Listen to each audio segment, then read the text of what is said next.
Question number 10 तक हुआ था। 10 तक हुआ था ना। ठीक। क्वेश्चन नंबर 11 से देखिए।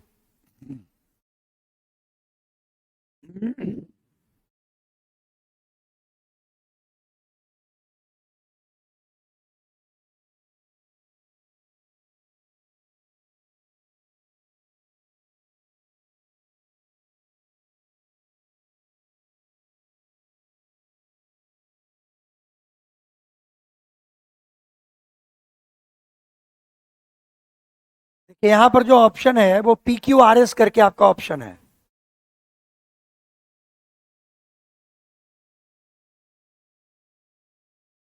क्वेश्चन नंबर 11 में।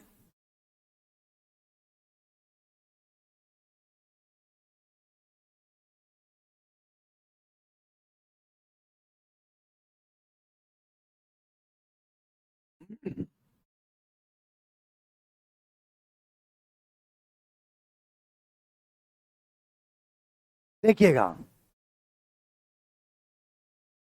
देखिए तो आप लोग सब लोग क्वेश्चन देखिए।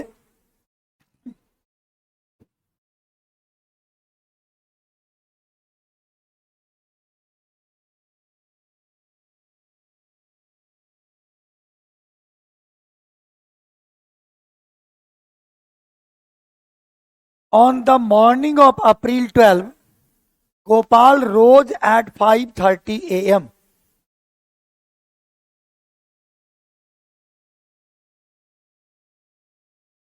कहां से कहानी शुरू होगी? देन से स्टार्ट होगा नहीं। There he met. ही कौन है? तो ही है गोपाल, यानी ये तो पहले आएगा तभी ही आएगा। और यहां भी ही है, इसका मतलब नाम पहले आएगा। तो हम पी से पहले शुरू करेंगे। ठीक है। और पी वाला ऑप्शन में कौन कौन है? तो ये ऑप्शन खत्म और ये ऑप्शन समाप्त। अब बच गया बी और डी में।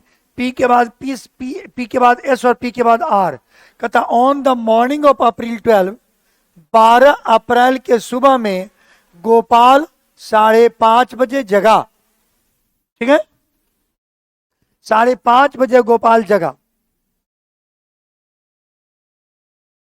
इसका पीडीएफ आप लोगों को डाला गया है।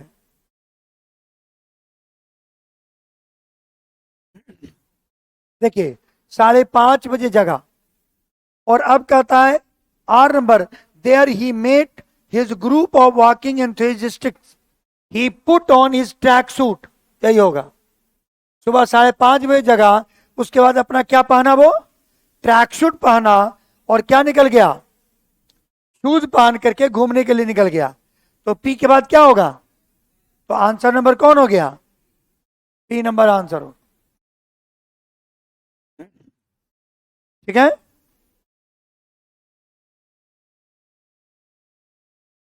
क्लास फंसा हुआ है। देखो तो जी, क्लास नहीं चल रहा है क्या? देखो तो।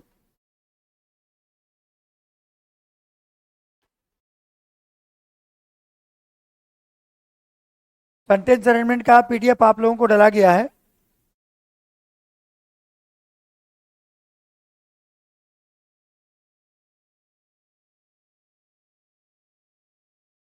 वीडियो चल रहा है आप लोगों का, देखिए।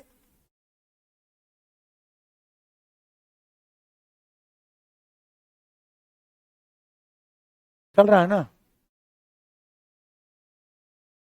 देखिए अब हम बात करते हैं, अगले क्वेश्चन की तरफ चलते हैं। अगला क्वेश्चन देखिए। ABCD।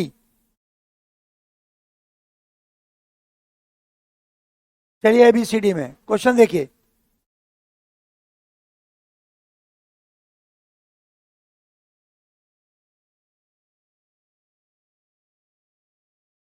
देखिएगा। Early on Christmas morning, Pip returns to the graveyard with the file, a pie and brandy. On Christmas Eve, Pip, an orphan who is about 7 years old, encounters an escaped convict in the village graveyard. The convict scares Pip into stealing food and a file. Pip, who leaves his elder sister lives his elder sister and her husband, Joe Gregory, a blacksmith, steals a file and some food. देखो कहां से start होगा, एक कहानी है, पीप की एक कहानी है।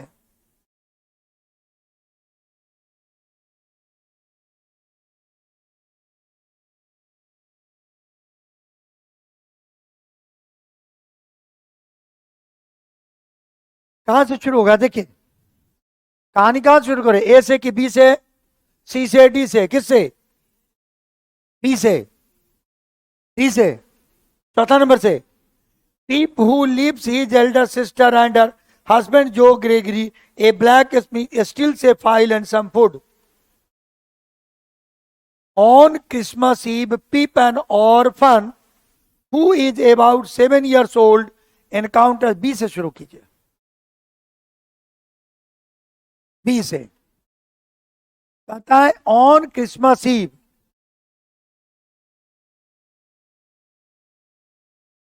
असलेश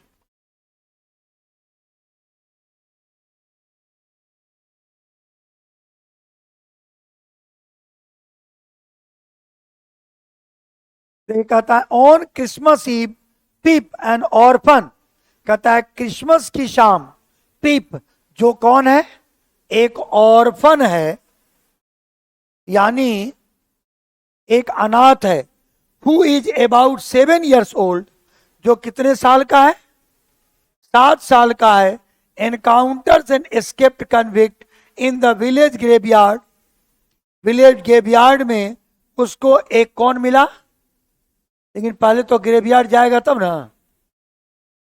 Pip returns to the graveyard with a file, a pie and brandy. Pip, who leaves his elder sister and her husband Joe Gregory, a blacksmith, steals file and some food.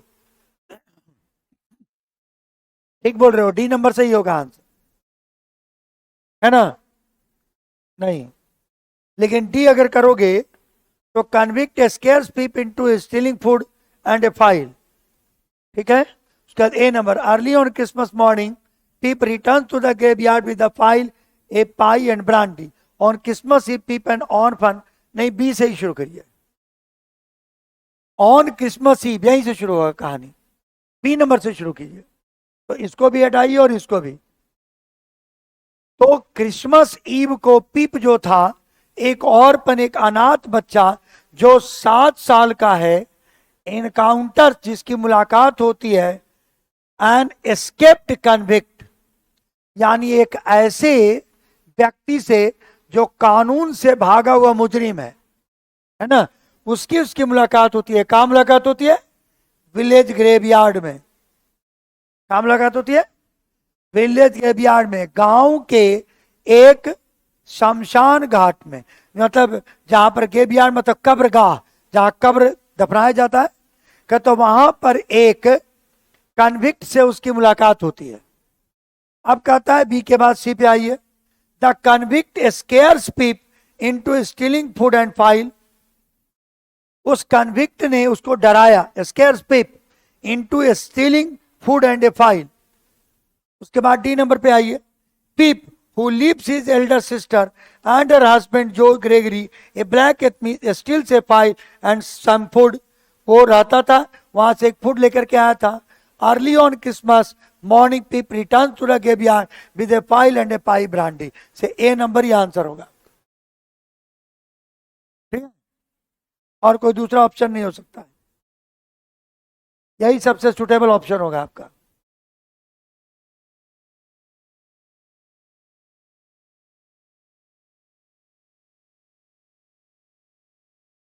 अगला देखिए, देखिए 13 नंबर को सब लोग देखिए, अपने से पहले बनाइए।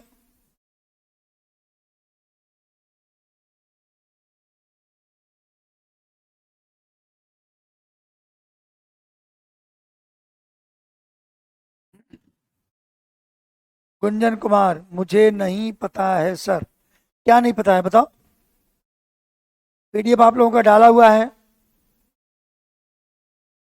आप उसको ढूंढ लीजिए, पीडीएफ मिल जाएगा। अभी पवन कल्याण ने अभी मैसेज किया है, सर वीडियो पीडीएफ मिल गया है, आप लोग भी ढूंढ लीजिए, पीडीएफ मिल जाएगा आपको।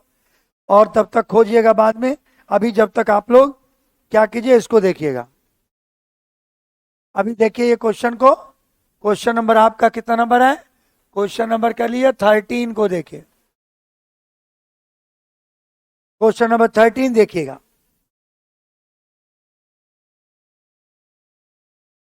बोलिए कौन होगा, ए नंबर, डी नंबर, यानी आप कहना चाहते हैं कि बी से ही शुरू होगा। चलिए देखते हैं। He open ask question, he कौन है नहीं पता है, इसलिए ही को छोड़िए। Emperor Akbar was in the habit of putting riddles and puzzles to his courtiers. Akbar की एक आदत थी कि वो अपने दरबारियों के ऊपर वो कुछ जोक्स किया करता था। यहीं से कहानी शुरू करते हैं, क्योंकि अकबर की बात है। Once he asked a stand question that a confused everyone. It took much wisdom to answer these questions. तो चलिए हम बी से शुरू करते हैं, यानी आपका ये और ये दोनों हो गया गायब। अब बी के बाद ए, बी के बाद ए दोनों में है, यहां तक तो कोई बात ही नहीं है।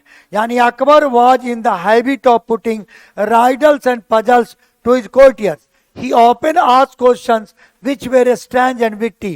कहता वो हमेशा जो क्वेश्चन पूछा करता था वो हमेशा बहुत ही स्ट्रेंज क्वेश्चन, स्ट्रेंज मतलब बड़ा अद्भुत प्रश्न किया करता था और बड़ा ही बुद्धिमानी पूर्वक प्रश्न करता था, बहुत बुद्धिमत्तापूर्ण क्वेश्चन किया करता था। अब कहता है सी होगा कि डी होगा, ये देख लीजिए।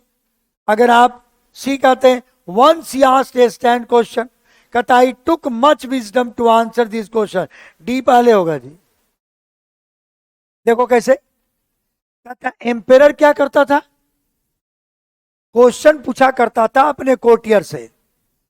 एक कहता है वो हमेशा जो क्वेश्चन होता था वो बड़ा स्ट्रेंज और विट्टी होता था, यानी बड़ा बुद्धिमानी पूर्वक प्रश्न करता था और उस प्रश्न को जवाब देने में बहुत बुद्धि लगाना पड़ता था। तो डी आएंगे तब ना कहेगा इट टुक मच टाइम, और वह लिया करता था हमेशा, बहुत अधिक समय लिया करता था, बहुत बुद्धि लगाना पड़ता था उन सारे प्रश्नों को जवाब देने में। कहता once he asked a stand question, एक दिन उसने भी क्या किया, एक बड़ा अद्भुत प्रश्न किया, that a confused everyone, that confused everyone, जिसने सबको कंफ्यूज कर दिया। बात समझे क्या कर रहा है। अकबर क्या करता था, प्रश्न पूछता था अपने कोर्टियर से। दूसरा कहता है कि जितने भी उसके प्रश्न होते थे उसमें ज्यादा बुद्धिमानी लगाना पड़ता था, ठीक है नहीं, ज्यादा बुद्धिमानी लगाना पड़ता था, बहुत ज्यादा जो क्वेश्चन होता था बड़ा अद्भुत और बुद्धिमत्तापूर्ण क्वेश्चन होता था जिसमें बहुत अधिक बुद्धि लगाने की जरूरत पड़ती थी। अब वो कहता था कि एक दिन उसने ऐसा ही एक अद्भुत प्रश्न किया जिसको जो सबको कंफ्यूज कर दिया। तो क्या होना चाहिए, BADC होना चाहिए कि नहीं, इसे आंसर नंबर ए हो जाएगा आपका, BADC।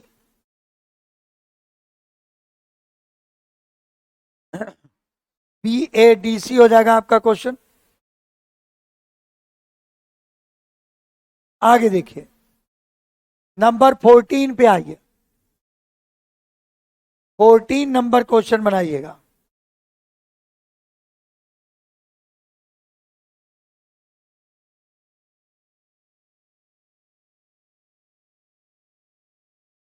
देखिए, one fine morning a hunter was getting ready to go hunting. कहता एक दिन सुबह सुबह एक हंटर यानी एक शिकारी, हंटर कहते हैं शिकारी को, एक शिकारी तैयार हो रहा था किस काम के लिए, हंटिंग करने के लिए, यानी वो तैयार हो रहा था शिकार पर जाने के लिए। He pulled the blanket over the sleeping child। तो ए से स्टार्ट होगा कि नहीं, कहानी ए से स्टार्ट होगा। अब ए वाला कौन कौन है देख लीजिए, यानी ये गलत, ये गलत, ए के बाद डी, ए के बाद सी। तो जा रहा था शिकार पर वो। अब ए के बाद सी है, ए के बाद डी है। सी देखते हैं, as he did so he thought the blanket was not warm. तो ब्लैंकेट की चर्चा तो अभी हुई नहीं है, इसलिए सी को पाले ना करके डी वाले को पढ़िए। बिफोर डिपार्टिंग, जाने के पहले होगा ना, यहां डी हो जाएगा उसके बाद। तो ए के बाद क्या होना चाहिए, कहता है जाने के पहले he went to see his little baby. उसने जाने के पहले अपनी छोटी सी बच्चे को जाके उसने देखा, देखने के लिए गया। Who was sleeping in A crib, जो क्रिब में सोया हुआ था। क्रिब मतलब एक पलने में सोया हुआ था, एक पलने में सोया हुआ था। उसके बाद कहते हैं क्या, as he pulled the blanket over sleeping child. उसने क्या किया, पुल्ड द ब्लैंकेट, उसने एक छोटा सा ब्लैंकेट, एक चादर, एक कंबल उस बच्चे के ऊपर उड़ा दिया। As he did so he thought the blanket was not warm enough. क्योंकि उसने सोचा कि ब्लैंकेट बहुत गर्म नहीं होगा, इसे उसको उसने उड़ा दिया। तो कौन हो गया आंसर, ए हो गया कि बी हो गया।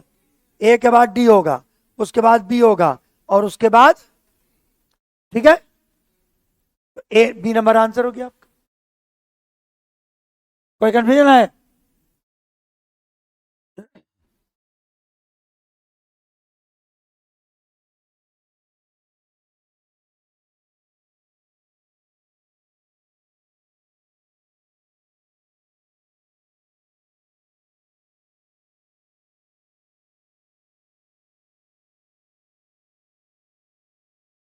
देखिए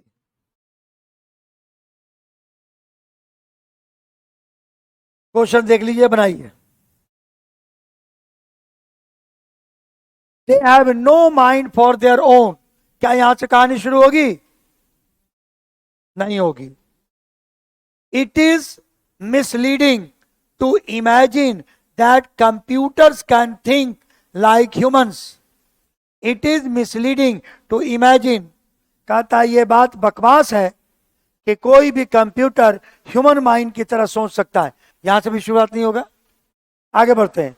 how ever they make it possible for people to accumulate thoughts, they can not do so. अब बोलो कहां से होगा, बी से स्टार्ट हो सकता है, कहां से हो सकता है? ऑप्शन में ए बी बी है, तो ए से देखो तो they have no mind of their own, तो ए से तो शुरू नहीं होगा क्योंकि कंप्यूटर के बारे में कह रहा है, यानी बी से ही शुरू होगा। तो बी से शुरू कीजिए। इट इज मिसलीडिंग, यह कहना गलत है, बेकास है, बकवास है कि कोई भी टू इमेजिन, ये सोचना, दैट कि कंप्यूटर्स सोच सकता है आदमी के जैसा, ये बेकार है कहना। यानी ए वाले को तो हटा दीजिए आप। अब बी के बाद डी या बी के बाद ए, तो पहले बी के बाद डी देखते हैं। ये कहना कि ह्यूमन के जैसा सोच सकता है, ये बेकार बात है।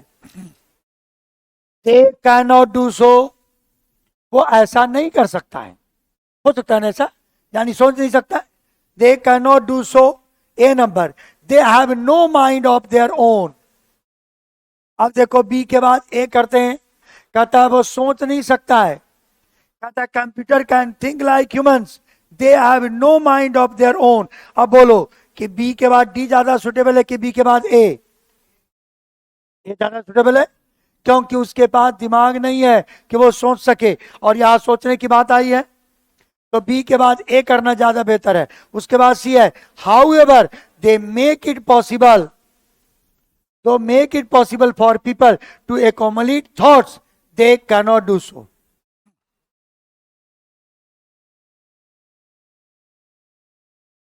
लेकिन ये जो पार्ट है लास्ट में डी, लास्ट में जो डी है, दे कैन नॉट डू सो, ये तो लास्ट में अगर करते हो तो ये तो कहीं जुड़ेगा नहीं जी।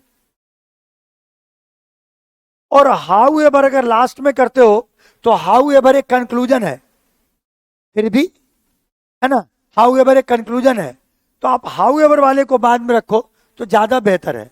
इसको आप ऐसे करो, इट बी के बाद आप डी कर लो, ए और उसके बाद सी कर लो, यही आंसर करो, बी डी ए सी। क्योंकि लास्ट में अगर डी को रखोगे तो वो कहीं भी एडजस्ट नहीं हो रहा है। दे कैन नॉट डू से ये एडजस्ट नहीं होगा, इसके बाद ही रखो इसको। Like human they can not do so, वे ऐसा नहीं कर सकते हैं। क्यों? क्योंकि they have no mind for their own, क्योंकि उसे अपना दिमाग नहीं होता है।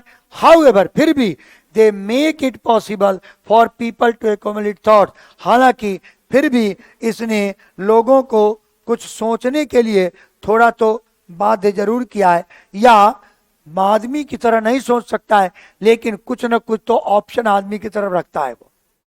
इसे ए नंबर आंसर करना बेहतर है, इसे आपका ए कर दीजिए बेहतर है, क्योंकि डी लास्ट में नहीं हो सकता है। इसे ए नंबर इसका आंसर हो जाएगा। चलिए आगे बढ़ते हैं हम लोग।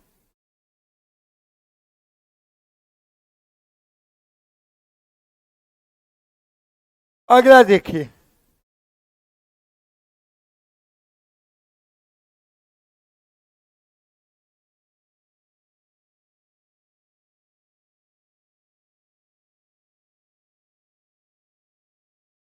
चलिए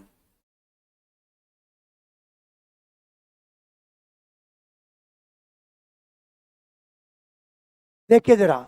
but once when Mark disturbed the whole class with his pranks I had to reprimand him. Reprimand का मतलब होता है गाली देना। बट से स्टार्ट हो सकता है कहानी, बोलो। बट से कोई कहानी शुरू हो सकता है? नहीं, यानी ए से कहानी शुरू नहीं होगा, तो ए वाला पहले कैंसिल कर लीजिए। He was in third grade when I taught at Saint Mary's school.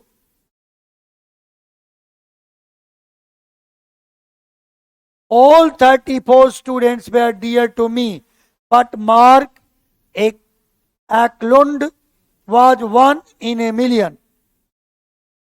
He had a happy to be alive attitude that made even his occasional mischievous delightful. बोलो कहां से शुरू होगा? बी से शुरू होगा? सी से? सी से कहना चाह रहे हैं। All 34 students were dear to me, but Mark Eklund was one in a million.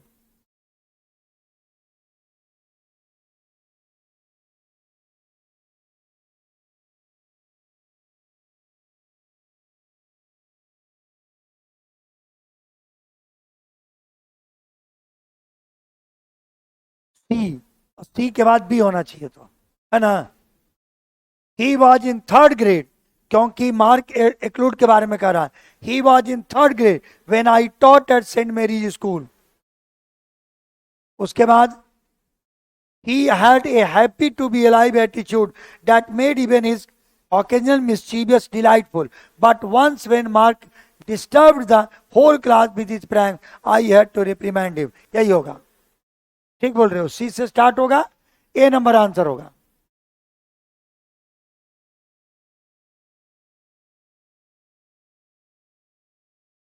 A number answer हो जाएगा। कहता है सारे 34 स्टूडेंट जो थे, 34 स्टूडेंट, वे आर डियर टू मी, ये सारे मुझे बहुत पसंद थे, लेकिन मॉड एकलैंड जो था वो उनमें से एक था, लाखों में से एक ऐसा था जो मुझे पसंद नहीं था। वो करता क्या था? ही वॉज इन थर्ड ग्रेड, वो तीसरे क्लास में था जब मैं उन्हें से एक सीख सिखाया, जब सेंट मेरी स्कूल के तीसरे क्लास में थे। He had a happy to be alive attitude, कहता उसको हमेशा वो खुश रहता था और हमेशा लोगों पर प्रैंक किया करता था, लेकिन कभी कभी उसका जो प्रैंक था वो पूरे क्लास को डिस्टर्ब भी कर देता था, इसलिए मैंने उसे एक दिन बहुत गाली भी दी थी। तो ऐसी हो गया आपका बी, नहीं सी, उसके बाद बी, उसके बाद डी, उसके बाद ए। तो आपका हो गया ए नंबर आपका आंसर हो।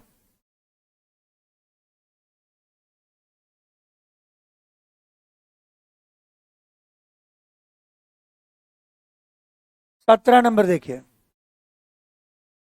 आज इसको खत्म कर देते हैं आप लोग। देखिए जरा, her face had the most extraordinary expression of horror and amusement. My mother looked up in time to see me fall, but I missed and went sprawling across the kitchen floor. My hand reached out to grab the handle of the door that led into the kitchen. कहां से शुरू होगा बोलो?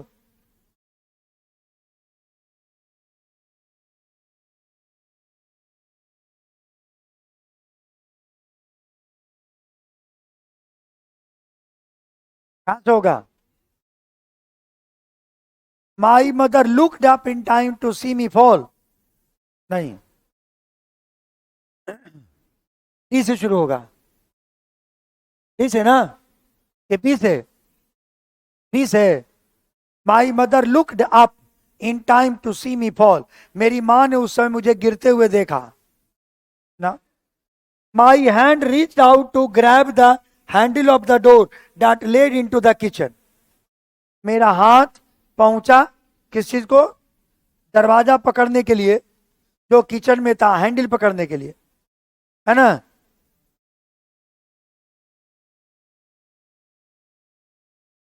But I missed and spent spawning across the kitchen floor. T के बाद सी, T के बाद सी।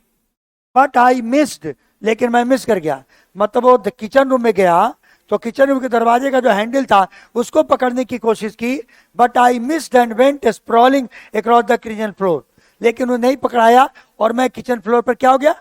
फिसल गया, गिर गया।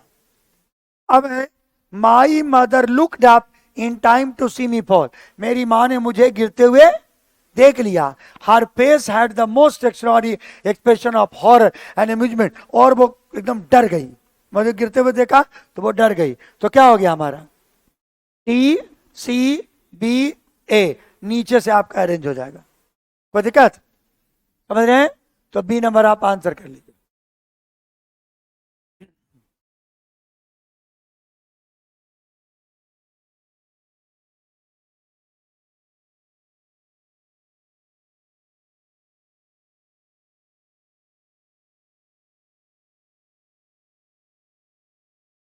देखिए, there was an old apple tree in the centre of a village, यहां से कहानी शुरू हो सकती है। There was an old apple tree, कहता एक पुराना एप्पल का ट्री था। कहा? गांव के बीचों बीच। गांव के बीचों बीच एक सेब का पेड़ था। The adults also sat in the sad and discussed important things, कहता है बड़े लोग भी उसकी छाया में बैठकर बात क्या करते और डिस्कस करते थे। तो बड़े लोग भी, इसका मतलब कुछ और लोग भी बैठते थे, तो भी के चर्चा तो बाद में आएगा। आगे देखते हैं। They remembered that they too had played around the tree when they were young, children love to play around the tree and pick delicious apple. D होगा इसके बाद। तो ए के बाद क्या होना चाहिए? तो कौन हो गया आंसर? कोई कंफ्यूजन है? बस एक दो भी अरेंज हो जाएगा तो आंसर निकल जाएगा। तो ए के बाद आपका डी नंबर आपका आंसर हो जाएगा। ए के बाद डी नंबर।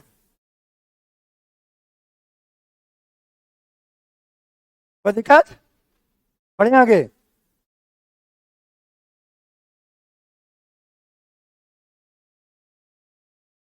आगे देखिए, 19 नंबर देखिए।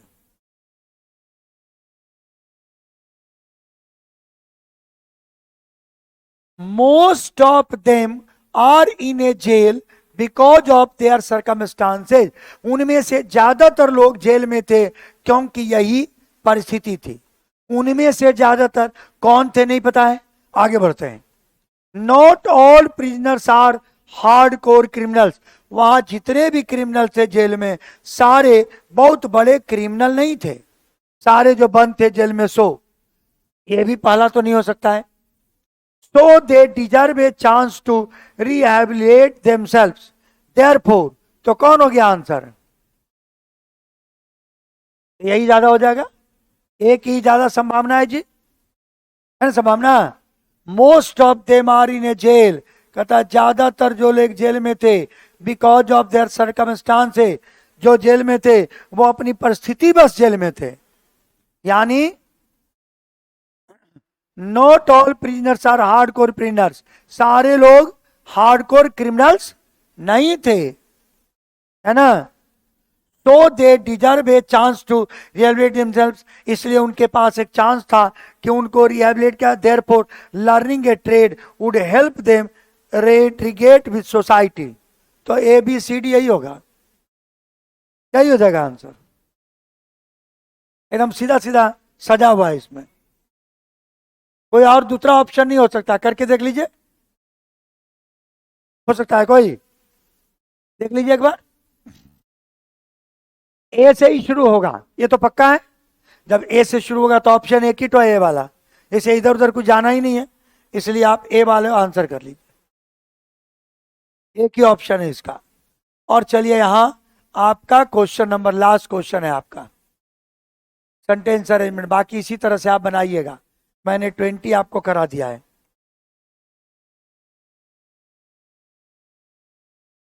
देखिए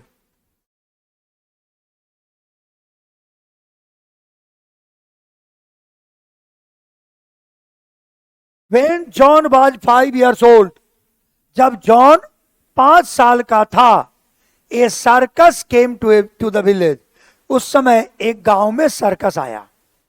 ठीक है, क्या आया? सर्कस आया। John saw the circus people and slipped out of the house, John ने सर्कस को देखा, saw the circus people and slipped out of the house, यानी सर्कस को देख करके वो क्या किया, घर से चुपके वो निकल गया बाकी लोगों के साथ सर्कस देखने के लिए। After a long search his father found him among the trend goats and dogs, it put up it's tents in front of the town hall. तो कहानी कहां से शुरू होगी? ए से शुरू होगी। और ए नंबर कौन है? ए भी है और सी भी है। अब ए के बाद बी होगा, के के बाद डी होगा, जरा देखो कौन होगा? ए के बाद बी होगा, है ना, ए के बाद बी हो जाएगा आंसर। क्लियर है? तो इस तरीके से आपका बन जाएगा ना। अब इस तरह से क्वेश्चन आएगा तो बना तो लीजिएगा, समझ जाइएगा भी, थोड़ा और प्रैक्टिस कर लीजिएगा स्वयं से भी, है ना। 20 क्वेश्चन करा दिए, अब आगे हम आप लोगों को कुछ क्लोज पैसेज आपको करा देंगे। ठीक है, और समझे, क्लोज पैसेज करा देंगे कल, तो कुछ क्वेश्चन उसका भी करा देंगे 10-15 को, तो आपको समझ में आ जाएगा कैसे करना है इसको। ठीक है।